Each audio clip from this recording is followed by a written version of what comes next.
Oui, alors je reviens encore sur ce que je viens de dire. Nous avons dit, enfin j'ai dit que la voix de Moïli, Sotiamal, réclame de vive voix l'état de droit pour en finir avec les abus de pouvoir, avec l'instabilité politique et le désordre institutionnel. Nous voulons absolument qu'il y ait un respect des libertés démocratiques et des droits fondamentaux. Actuellement, ces libertés, notamment la liberté de réunion, est en train d'être bafouée et ça, c'est inacceptable. Je viens de faire un point de presse pour m'indigner sur le comportement du préfet du centre de Moélie qui a envoyé la gendarmerie chez moi pour me dire que je n'ai pas le droit de faire une réunion privée dans ma maison avec mes amis pour parler politique et parler des problèmes du pays. Ça, c'est inacceptable. Ils m'ont remis donc une note pour me dire que si jamais je tiens une réunion ici en privé, eh bien la gendarmerie, les forces de l'ordre, la justice autorisent à ce qu'il y ait un débarquement chez moi dans ma maison pour disperser les gens qui sont en train de parler politique. Alors là, vraiment, on a atteint le sommet de l'arbitraire administratif et de l'abus de pouvoir.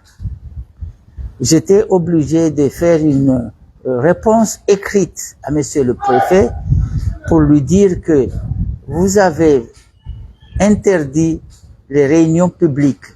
Si on fait la demande pour une autorisation administrative, vous refusez.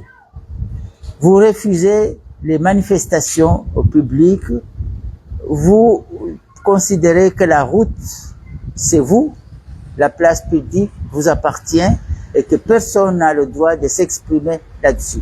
Mais s'agissant de la maison de quelqu'un, un secteur privé, une maison personnelle, je ne peux pas admettre que vous puissiez débarquer chez moi avec des forces de police pour m'empêcher de dire, de faire une réunion. Par conséquent, je lui ai dit que il faut qu'il aille lire la constitution de ce pays.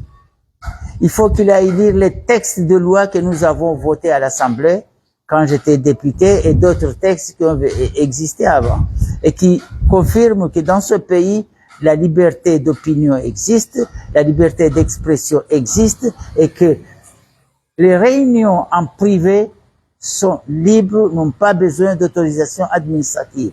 Seules les réunions publiques, les manifestations publiques demandent une autorisation administrative. Et cette autorisation-là, ça ne veut pas dire que l'administration est en droit d'empêcher, d'interdire des manifestations publiques, des réunions publiques. L'administration est informée pour prendre les mesures adéquates pour sécuriser les réunions publiques et non pas les empêcher, les interdire systématiquement. Donc, j'ai dit à monsieur le préfet, je vous demande de retirer votre décision, de l'annuler. Si vous ne l'annulez pas, moi, je vais jusqu'à votre supérieur hiérarchique, le ministre de l'Intérieur, et je lui fais une demande, un recours hiérarchique pour lui demander d'annuler votre décision. S'il ne l'annule pas, nous allons au tribunal. Je ne sais pas qu'est-ce que le tribunal va dire, puisque la justice ici est instrumentalisée, mais en tout cas, toute la communauté internationale saura que l'administration comorienne, les autorités publiques ont été traduites en justice parce qu'ils violent la loi qu'ils se sont donnée par leurs élus de l'Assemblée nationale. Ils font n'importe quoi, ils sont en train d'exciter les gens et ça, ce n'est pas une bonne chose. J'espère bien que ce que j'ai fait avec cette note du préfet, ça ne tombera pas dans les oreilles des sourds et que cet arbitraire-là va prendre fin, Inch'Allah ta'ala, bi'idhnillah al-karim.